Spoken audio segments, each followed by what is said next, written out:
Episode 30 with Venerable Pannavati.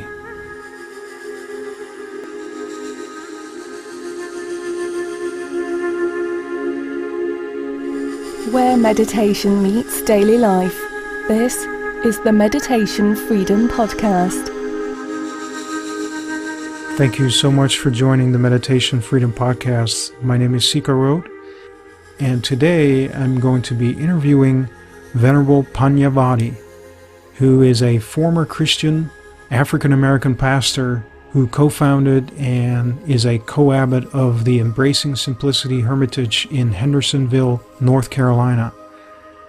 She was ordained in the Theravada and Mahayana Buddhist traditions and also got transmission from a Zen teacher, Glassman, of the Zen Peacemakers. And we're going to talk a little bit about her contemplative practice as well as her contemplative practice into compassionate action. And she is an international teacher and advocates on behalf of disempowered women and youth globally. Pannavati was a 2008 recipient of the Outstanding Buddhist Women's Award. And then in 2009 she received a special commendation from the Princess of Thailand for Humanitarian Acts, where she ordained Thai Bhikkhunis on Thai soil with Thai monks as witnesses. Countries like Thailand and Cambodia, where she's also helping ordain Cambodian Samaneris in Cambodian temples that until recently did not have female ordination. And Pannavati continues to visit Thailand every year, helping to ordain and train and offer support for these nuns and assisting in their projects. She's also founding circle director of the Sisters of Compassionate Wisdom, which is a 21st century trans-lineage Buddhist order and sisterhood that was formed in 2006. And then another thing she's been doing is back in 2011, she adopted 10 untouchable villages in India, where she vows to help establish egalitarian communities, and at the same time providing wells, books, teachers, and microloans. And then closer to home, in Henderson, North Carolina, Pannavati founded My Place Incorporated, which houses homeless youth between the ages of 17 and 23 over the past 4 years. And this effort included a separate 501 nonprofit which now has its own academic platform, a job training program, residential program, and a social enterprise called My Gluten-Free Bread Company. So with that, let's get right into the interview with Venerable Pannavati. Well, thank you so much, Venerable Pannavati, for joining me in this podcast. Really appreciate you taking your time out. Thank you, Siko, for inviting me. What I've been doing with this meditation podcast is, and I like that as the kind of the icebreaker, is to find out from the person that I'm interviewing how they got to a practice, what got their interest piqued into a meditation practice. And we talk with people from all kinds of lineages and traditions. And so maybe you can talk a little bit about what brought you to kind of where you are today in terms of your interest in meditation. Okay, so I'm asked this question a lot, particularly because I was a Christian pastor. And of course, we pray. So we don't do much in the way of meditation. Of course, they're starting to now because a lot of people are finding some benefit in meditation. Right. So we're finding ways to bring in some contemplative time into the Christian diaspora. But for me, I didn't know anything about meditation. I was praying. I was getting some results, sometimes good, sometimes not good. But one thing I was noticing is that I had no problems with God or Jesus, but I often had a problem with you. And I saw that something else was needed because something in the mind was not fruitful. The heart, no problem, but there was a disconnect between the heart and the mind. And so I was looking for a way to bring myself into correspondence so that what I want to do, I do. What I don't want to do, I don't do. What I want to say, I say. What I don't want to say, I say. And how I want to be, I can be that way. And things that I want to abandon, ways, modes of being, I could easily abandon. And so my story is a long one, so somebody can look at it on the internet and they can find the long story. The short version is that I began to just pray and ask for guidance on what I needed to do, and I felt I got an answer, a response, and it was that I needed to look outside of Christianity and what I had already learned, that there was a way that I could come into this place that I was seeking. And so in time, it took a long time, 15 years, before I discovered the Dharma. And when I did, it was like someone had given me a book, and as I read the book, I felt like I could literally eat the pages off the book. They so satisfied me. So first I got a bit of good news. The good news is that I wasn't helpless, I wasn't impotent, and that I was not going to be able to achieve it unless I relied on myself. I was not going to be able to come into the fullness of who I am simply by relying on the completed work of someone else. There was some work I was going to do for myself. And but if I did this work, then I could actually transform, and what I want to do, I can do, and what I don't want to do, I wouldn't have to do. And so that's how it started for me. Learning meditation was easy for me because I was used to times of sitting, in silence. But I sat in silence waiting on the Lord, waiting on an answer. Now I learned to sit in silence and become aware of pure presence. And with presence comes a certain wisdom that goes beyond the wisdom or understanding I get by through my sense gates, what I see or hear, taste or touch or smell or think. The Buddha includes thinking, and so I learned to that I could enter into a space where everything becomes clear for me, and in this space of clarity, there is a strength of heart, and there is a settledness that allows me to not have to engage myself and my thoughts about things. I can just simply see. And in that seeing, I am informed, and I come away with a different idea of what is happening right here, right now, and what is my role in it, what's required. So this is hard to talk about for a person who doesn't meditate. This is like the Buddha said, you can't read about this and understand it. It's something that you have to do. But in the doing of it, it becomes clear and it becomes apparent. So there's this settling down that occurs. You actually come to a stilling of thought. And in that stillness, there is a certain vastness of consciousness. There's a certain expansion of insight and understanding and awareness. And as you immerse yourself in this, when you come out with a different view. So many times the scientists will say, we were trying to come up with a solution to this problem, and we just couldn't do it, and they go and they lay down, right, they snap and they wake up, eureka, I've got it. So it's something like that. We have all of this information that we take in from the outside. I call that tuition, but we're so wonderfully made that there is an intuition, something that rises up from the inside. We're perfectly equipped, but there's a place we have to go to tap into, to access that faculty, that capacity that we have to be better, to be present. Right, and I think you mentioned earlier waiting versus just kind of sitting and becoming aware and being open-handed. There's a huge difference in the sense, because waiting seems to be more future-oriented, where just relaxing into what is right now is more present-oriented. Well, waiting, it's kind of double-edged sword.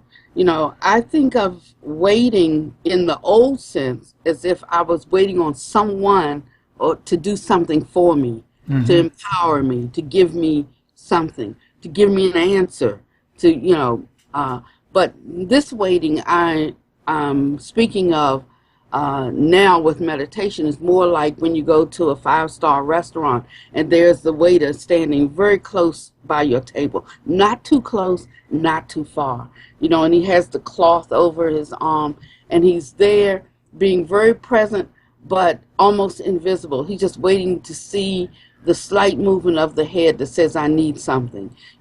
He's watching the glass to see when he should immediately step forward to fill it. So there's something very pregnant in that presence. It's Right. like being right there. It's seeing deeply. So I try not to use the word relax, because we have this notion that meditation is like just relaxing and letting go. Right. Yeah, But that can be taken the wrong way. Yeah. Yeah, it's a very active type of engagement in investigating the structure of appearances. Right. And you mentioned a waiter, and now that got me to think about attending, which is a word that I like a lot, being attentive to the present and paying attention to each moment and what's going on in our minds and our hearts and everything, and honoring whatever is here. What do you think of the word attention? I do like that word, attending, and it is very much like that.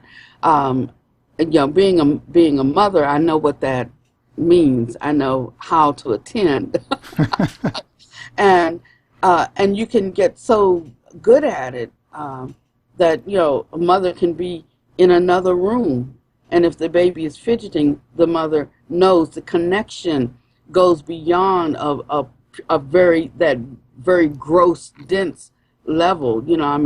We exist, if you want to speak of existence, on a lot of different levels, one of them being like an energetic level. So where do I really end? Do I end right here at my skin? Once you become in-tuned in this way, you can literally wrap another person, so not so much conversation is needed. You can know how another person is thinking. You can know how another person is feeling, because we don't just end at the skin. Mm-hmm. Right. But we're so trained to think that we end with the boundary of our skin bag. Yes, we are. And if we stop right there, then of course there's the automatic setup for me, mine, and then everybody else. Right. But if we can tap into experientially this interconnectedness that we have, it will change the focus of our thoughts. It will change the way we think about things and the way we think about others. And we'll start to be able to consider others as oneself. But it's only because we have a very rigid dividing line between ourselves and others that we have so many of the problems that we have today. If we even consider others as oneself, I want to be happy. I don't want to be separated from my happiness. So I must think that others feel that same way. And when I put myself in their place, or put them in my place, superimpose them, then I come away with a different idea of what's required in the way I engage and interact with them. Right. And how has this progression been from you moving towards a meditation practice, from prayer to meditation, and then I guess you went from Theravada to Mahayana, or you did both at the same time, or that's kind of an interesting part too.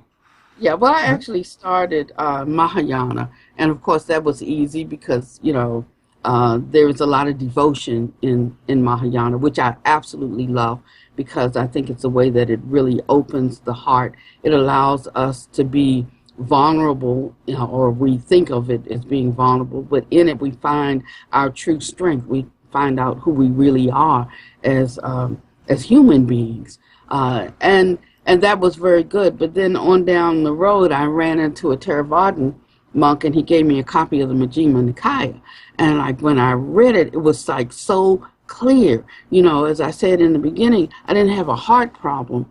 It was that I had a problem with my my mind, my understanding was not fruitful. And so that meant that I could love you today, but if you stepped on my foot too hard, then, we were gonna have a problem. It was the mind couldn't always live in the field of the heart. Mm-hmm. And so I needed something to renew the mind, to tune the mind, to train the mind. And I found that in the Buddha's teachings. This wonderful mind training.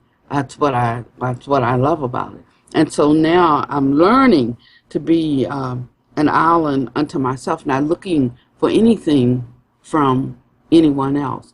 I am learning to look inside, and while I might not be able to control everything that happens in the exterior world, I can certainly control my response to it. And therein lies the freedom.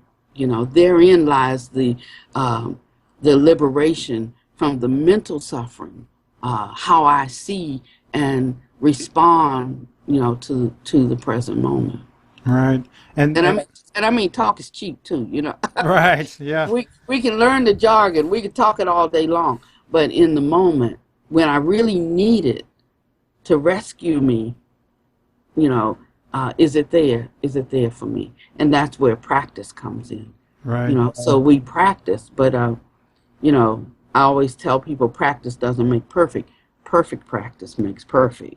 Mm-hmm. And we have to, we don't know that we have it until the moment arises that we have to, that we have to live it, we have to use it. But then we can know. We can know that, Pannavati, you have more work to do in that area. And then no harm, no foul. You see, no guilt associated with that. Just clear seeing. Clear seeing, I have more work to do in that area. And so that eliminates that whole area around falling short, missing the mark, sin, guilt, shame. All of that, it has no place. It's just being able to see clearly and to understand the causes and conditions, what produces this present moment, and whether I was skillful or unskillful, and whether I did it volitionally with full knowing I was going to do it, but this is just how I'm feeling about you right now, or whether I was able to apply restraint and live in my integrity of how I think I should respond versus my habitual tendency, And so it's so interesting and it's a wonderful practice, and it is so full, you don't have time to focus on anybody else, it takes all your time to look at yourself. Right. How has your practice evolved over time to let go of some of those old ingrained patterns that we have? And it's very liberating, as you said earlier, to let that go. Has that completely just kind of worked through, or do you still find old, some of those really old habit patterns that can still sometimes peek through a little bit? Oh yeah, every day. Every day I find some kind of old habit pattern that's coming up, and this is the work, to just keep looking. I mean, like in the beginning, maybe I didn't expect to see that many. I didn't know what was wrong, but whatever was wrong, I think it was wrong out there. Right. Now I have accepted that there is maybe some wrong view in here, and if I adjust how I see something, then I can also adjust how I respond to it. Here's the thing, that even when we become okay, if you want to say it that way, with ourselves, that's still just us. But this practice helps you to be to also not blame others, right? To also not shame others, so your whole life starts to shift and take on a kind of, you move into an ease dimension where you can go for days and weeks without having any sense of crossness, you're not upset with anybody. You're not taking things personally, right? You're not taking things personally. You're not feeling depressed. You're not, in sorrow. You're not in anger. It's just seeing what today brings and handling it to the best of your ability. And then you could just reflect, I could improve on that. And endeavor to improve. Not just say I could, but really endeavor to, improve. The capacity for improvement increases in direct proportion to the eradication of guilt and shame. I can say that, yes. Right. Because there's a certain acceptance that takes place, which then frees up resources, I think, in us, Yeah. as opposed to this barraging self-criticism that we're so used to, especially in the West, I guess. And I think that's harder because we're such an individual-oriented society. Right.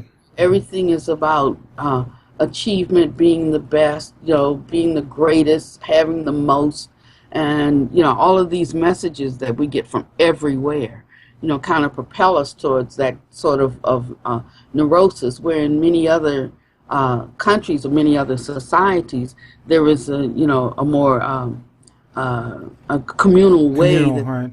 life, like we're all in this together. That's something that we're really just coming to terms with now. I mean, but we're a young society.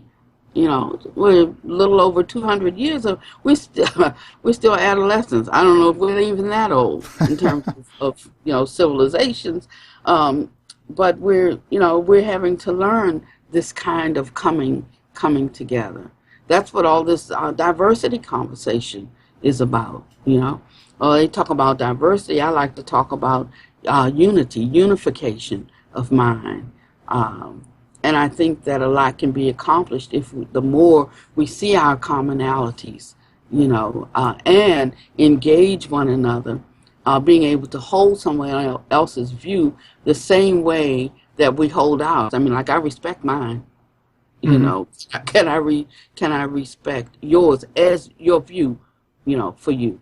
And if I think it's a unbeneficial view, then have I developed any skillfulness to try to lay out an alternative way of looking and thinking about something? But if I come at you fighting, there's a good chance we're not going to have that conversation. Right. It just escalates. Yeah. Yeah. I don't know who said that, but the words inner disarmament, because when you disarm on the inside, then automatically you disarm on the outside. It seems like it just works hand in hand. Yeah. You've talking about meditation and how it affected your life and changed you, but then at some point something shifted in you, and you started taking that out in the world as well, in terms of bringing your whatever you realized into the world, and you're accomplishing all kinds of stuff. And maybe we can talk a little bit about how you're ordaining people in countries that had a very male-oriented culture that then seeped into their religion as well, and so they didn't allow women to be ordained, like in Thailand, Cambodia. There's a whole bunch of countries. How did that start with you, or what got you going on that? Well, I sometimes people say, well, when did you leave Christianity and become this? For me, whatever labels other people want to use, or ismist or whatever, I hold all that very loosely. For me, I just kept going on the path, whatever the path names are, or labels you want to give them. Now, if I had been a Catholic, then I would have been a nun and I would have been a missionary, but I wasn't a Catholic. I was a Baptist, and we didn't have nuns.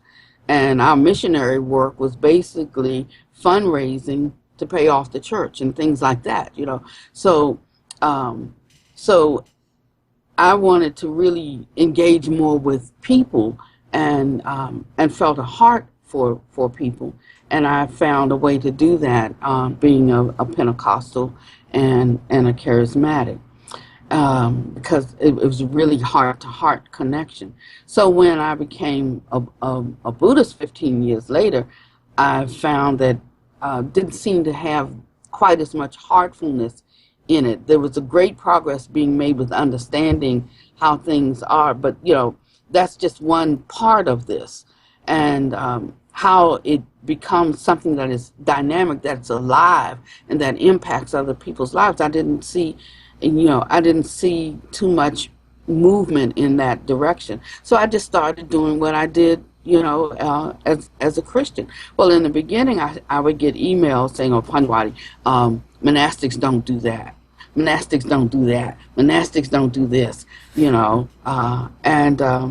And so finally, I just decided, okay, well, people are my forest. So when I go out to the forest, I go out to people. People are my forest, and I just make myself available. I didn't really set out to do anything in particular except for being available. You send out a beacon and it makes that sound, and there's the drawing from that sound. So I maybe just sent up the "I'm available" sound, and I got a call from a nun in Thailand, and she said, "Would you come and help me?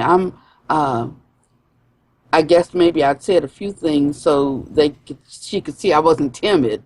Right. I'm not faint of heart. That's for sure." And she said, "I need someone strong who's not afraid, of the tradition, because we need to make a change here." And I said, "Okay, I'll come and see what you're doing, and I'll come and help." Now she's living there, and she's not a Thai, citizen, so she could be deported. But because I fly in and I do the ordinations, she just stays there and works with them after they've been ordained, so she's safe, and I serve a purpose, and it's no more than that. Just looking to see how we can employ skillful means to help do something useful and something beneficial. But one thing, being African American, I have a definite view about some things, and one is, if you see an opportunity for your freedom, don't bother to ask your master, just seize it. Mm-hmm. And so I didn't really subscribe to the notion of asking so much for the monks to accept women to set in a lineage again. If the council said no, then that's it. I look for another door. I look for another gate. And we were able to use our wonderful sisters in the Mahayana tradition, because both of our lineages come through utilize the Dharma-gupta, so it's the same Vinaya. And so we were able, originally using the Mahayana nuns, I'm there to represent the Theravada, and we were able to ordain them. Now we have full platforms with all Theravadins, and so it now has been established that we have, as of last year, 35 nuns. I don't really like to call them nuns. I like to call them female monks. They have this way that they diminish the women. For instance, males are called Bhante, like revered teacher, mm-hmm. and the women are called Ani, which means auntie, or Aya, which means sister. So one's a revered teacher, the other's like sister or auntie. Like right there, that sets in some idea. In motion, yeah. In motion, right, amongst all of the people of that society, in terms of worthiness and in terms of equality. So it's just little ways that, so I always refer to myself as a female monk, not from any prideful, thinking, but just being clear and validating for other women. Otherwise, they'll take on this role, but they're still act like auntie and sister. Yeah, interesting, because I didn't know that history, but I would think a monk had like a male feel to it, but I didn't realize that a nun had a lower connotation to it than a monk. Yeah, because it seems like somehow that crept in a long time ago, and people who really understand Buddhism, they see the equality between everything, and that we're just have skin bags around us, and whether that's male or female or one color or another, that shouldn't matter at all. But somehow, because I'm assuming people spend too much time looking at their senses and the appearances, that somehow that crept in as one thing is better than another, or higher or more elevated or more special than the next skin color or skin something.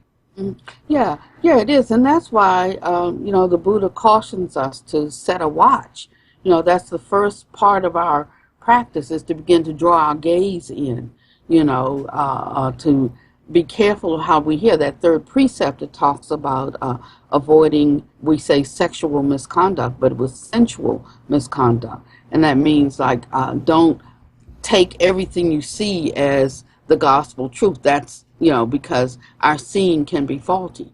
Our hearing can be faulty. I remember I was at a retreat last week, and a person came up and they heard the tail end of a conversation, and then later when I was having my one-on-one with them, they wanted to talk about how I responded to a person, and it appeared to be one way because they only heard the tail end of the conversation. But if they had heard the whole conversation, then they would have come away with a different understanding, and I had two choices. I could explain the whole conversation, or I could just remind them that, you can't take too much stock in what you hear.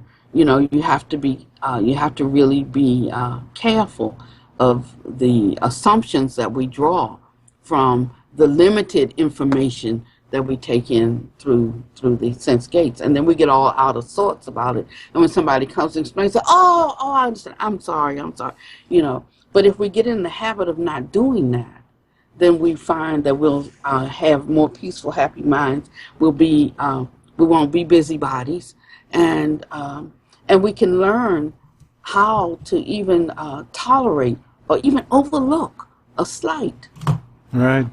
And these are the ways that we really suffer. Like when you overlook me, like I can remember the time that I would, if you made me feel invisible, you would know that I was here. But now it's not that important to me. If I'm invisible, maybe you don't want to talk to me, and I can leave it at that. And I'm not the least bit offended. Your loss, maybe.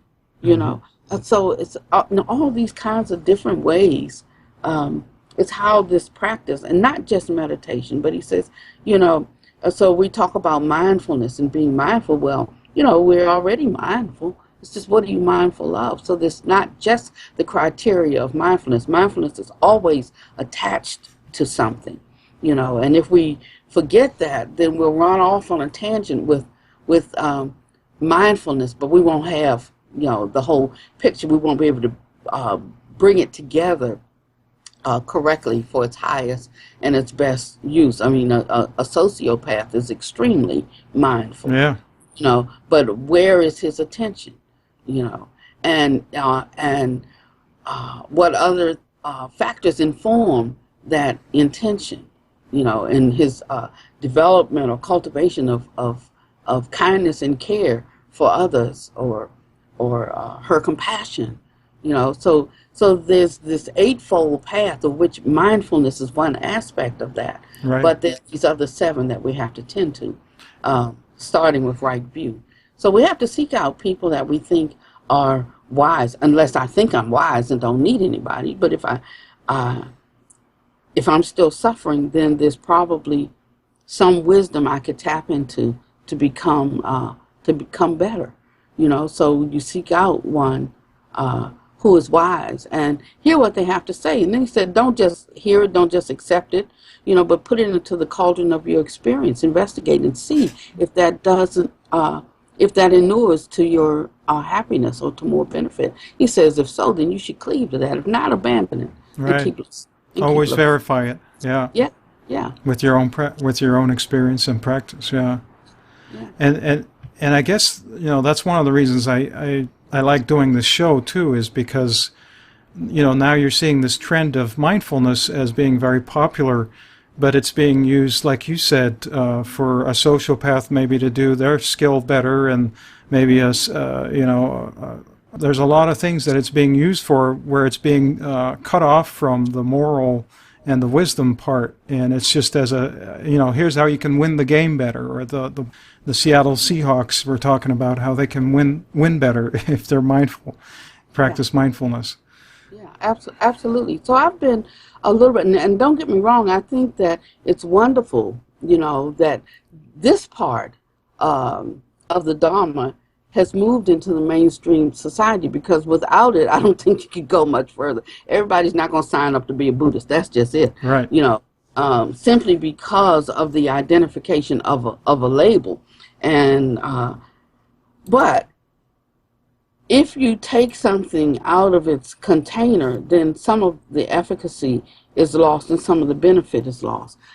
Yet there has been some exposure, and so I'm happy that mindfulness perhaps has moved into the mainstream, but we still have work to do. So I'm happy to see that there are other teachers, there are teachers, myself included, that are really trying to point to the complementary practices and the deeper teachings of the sages, so that we can be all around better, not just happier with our things. Mm-hmm. Right. Something like that. And it's one of the reasons why we're opening up the Balsam Mountain Refuge, to make sure that a more complete teaching is introduced into mainstream society without having to use a Buddhist label, or being able to tap into this universal wisdom that may have come out of another spiritual tradition, so being able to be with one another and really discuss things, instead of coming into an environment where it's all silent and everybody's eyes are down, and you come in and you go out the same way, just with your thoughts or your busy mind, or maybe with an empty mind, but go back into the same environment. The Buddha said that that good friends in the Dharma is the whole of spiritual life. So there is a role that we play with one another.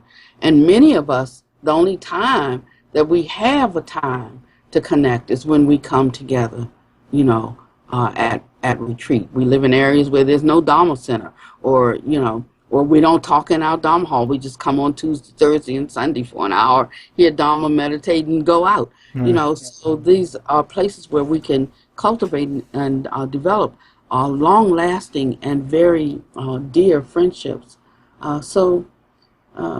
We think that the introduction of this kind of different type of meditation center will bring us more back to a middle road place. In the Buddha's day, he would give them an instruction or a teaching, show them a technique, tell them what to focus on in meditation, and then he sent them off. And they would each go somewhere, sit at the root of a tree, whatever, and they would practice alone. Now, in our country, over the centuries, we do it kind of differently. We all come together to sit in silence and not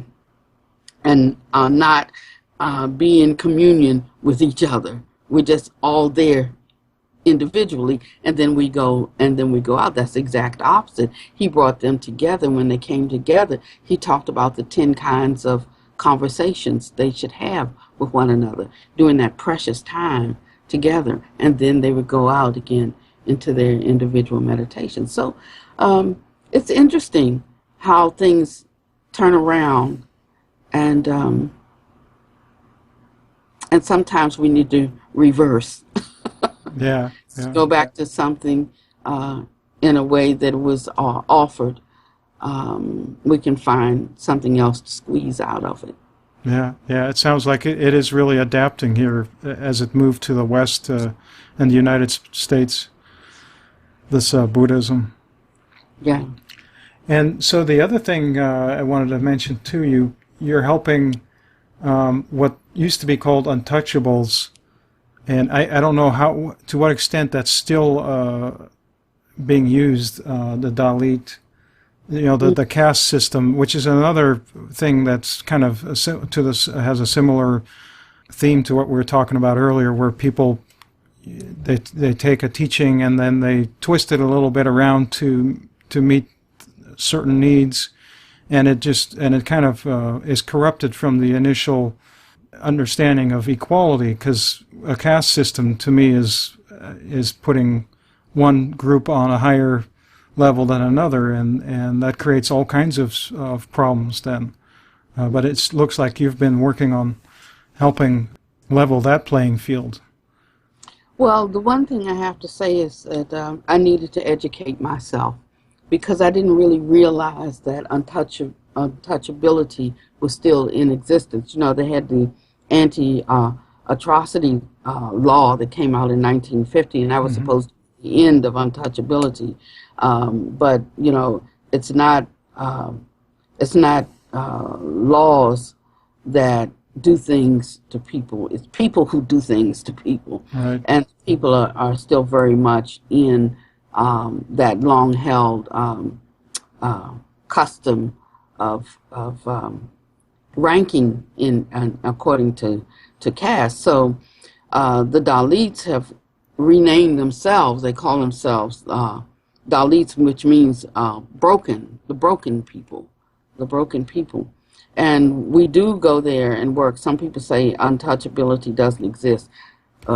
It absolutely does. I didn't even understand what that meant until I went there, and you can just see, like walking down the street with a person, they have to be careful where their shadow falls, because if their shadow falls on an upper caste person, a Brahmin, he's considered polluted and he has to go home and bathe, just the very shadow. So I couldn't understand this degree of inhumanity, and they don't think of it that way. They think of it, well, that's the law of Manu, and, if they're born into this caste, then it must be because of something they did in a previous life. They need to just accept it, and burn that karma up, in next life they'll be born something different. Well, Buddha, that whole idea was prevalent in the Buddha's day, and he tried to change that by simply saying, it's not by virtue of your birth that your status as a human is made known. It's by what you do with your life. And so even in that day, he was working in his own way against the understanding, the erroneous understanding of one person being more worthy than the other, just on basis of birth. And of course we have a lot of these same views all over the world and in many other countries, including our own country. Right. So how are you going to change that? I mean, like, laws are helpful to a degree, but laws are for people. People are not for laws. So the only way that we're going to change how we relate to one another is through the heart. Doing the inner work. Yeah.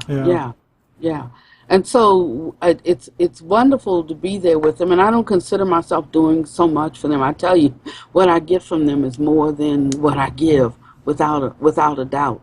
To see people who have absolutely no standing, and yet they're so kind and they're so gentle, and it's just a pleasure. It's a pleasure to work with them at what they are initiating, what they are working towards. So I take a team out once or twice a year, and we do what we call bearing witness retreats. So we go there and not showing up. We just show up, not knowing, not thinking, I know what you need, but we come to say that we're in solidarity with you, and tell us what your aspiration is. Tell us what you need. So when I first went, someone had asked me to come over and teach the Dhamma. And I went over there to teach the Dhamma. These people didn't have water. So I said, well, before you can start teaching about Dhamma, we have to figure out how to help them have some water. Right. And so we started, well project. Then, and so it went on like that. We would add something, we would do something when we go back in December. We're starting a health program because, diarrhea from unsanitary conditions is one of the most critical ways that we can support just the common person having having a useful and a long life. And so we have some doctors who are basically work out of Haiti, and they've come up with a great program to train uneducated community people in how to be health workers. They can set broken bones, they can give something for diarrhea and things like that, and also teaching about sanitation. We started installing toilets. We're bringing books and helping them with education. So one thing leads to another, but not from a project standpoint, just from people touching people and seeing a need and responding to it. It's like that. So it's, in a way, that's like teaching Dharma outside of words. It's teaching Dharma in the way you're being and in your actions. Yeah, it's just living it. I was at a school there, and the principal was very suspicious. The parents had asked for books and things, and she was very suspicious of our being there. I didn't really understand why, but another group had come in 68, I think it was, and built this school, and they built a church, and they had since abandoned, the colony. But when we came in and we started doing things like there were 68 children and no toilets, so we built latrines. The roof was leaking. We started making repairs to the building, painting it inside and out, and doing different things. And in the beginning, she wanted our help, needed our help, but still there was that, that wall that was up there. And this went on for a couple of years. And then finally last year, she came to see us on our last day there. She came to another village because we'd already left her village. And she said, I just want to say that the last group that was here taught us about God. She said, but I see God now. And what she was saying was it wasn't just talk, and it wasn't just doing something, but there was a heart-to-heart engagement that went beyond any physical thing that we were doing, out here. And it wasn't just talk. Mm-hmm. It's just really being one with them. And I think that's what we're longing for. We don't know it, but we try to satisfy that longing with things, from degrees to cars, when there's really something else that the heart is yearning for. And that's that interconnection with all other beings. And the sense of belonging. Well, I think in the sense of, not even so much belonging, but knowing who we really are. Mm-hmm. I think I'm less than what I am, then I don't function fully. Right. But when I know who I truly am, then I function fully. There's no sense of deficiency in me, Mm-hmm. And then happiness comes with that, a confidence that life has meaning and that I can seize the essence of a human life and that it's a precious human life. Right, and everything is precious then. Yeah, everything. And this world that is a hell realm becomes a Buddha land. Right, yeah.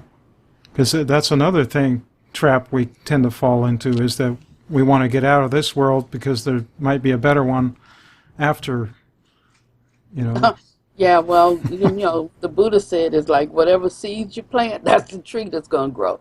So you don't have to be like striving and praying to get to heaven. It's like just plant heaven seeds. Right here. you plant heaven seeds. It's like if you plant an apple seeds, you're going to get an apple tree. You're not going to get a peach tree.